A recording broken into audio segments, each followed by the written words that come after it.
Et il avait terminé deuxième au Flandre et premier à Roubaix. Donc évidemment, on sait quand même que dans la tête, ça tourne ce genre de petites choses. Hein. Oui, on va dire qu'il a un bon feeling avec cette course et de bons points de repère aussi. Il doit savoir que quand il marche bien sur Paris-Nice, quand les réglages sont bons sur Paris-Nice, ça va plutôt pas mal après. Bon, il a tenté l'aventure Tirreno. C'est vrai qu'on a l'approche de Milan-San Remo. Statistiquement, les vainqueurs de Milan-San Remo, le plus souvent, sortent de Tirreno-Adriatico. La course s'achève le mercredi.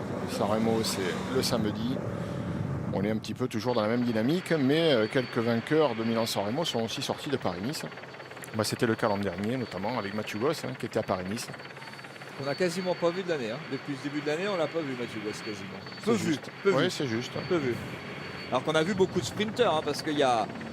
Quand on fait, hein, si vous... alors bon, il n'y en a pas beaucoup qui sont ici, parce que le profil de la semaine ne se prête pas du tout à des étapes de plat. Il y a Mende jeudi, il y a le Col d'Aise au final. Donc c'est vrai qu'amener un sprinter pour une, voire deux étapes, c'est pas toujours facile. On a d'autres choix chez les directeurs sportifs alors qu'on arrive à Jargeau.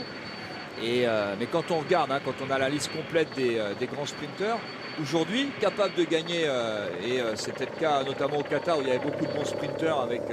bon, Greppel était malade, mais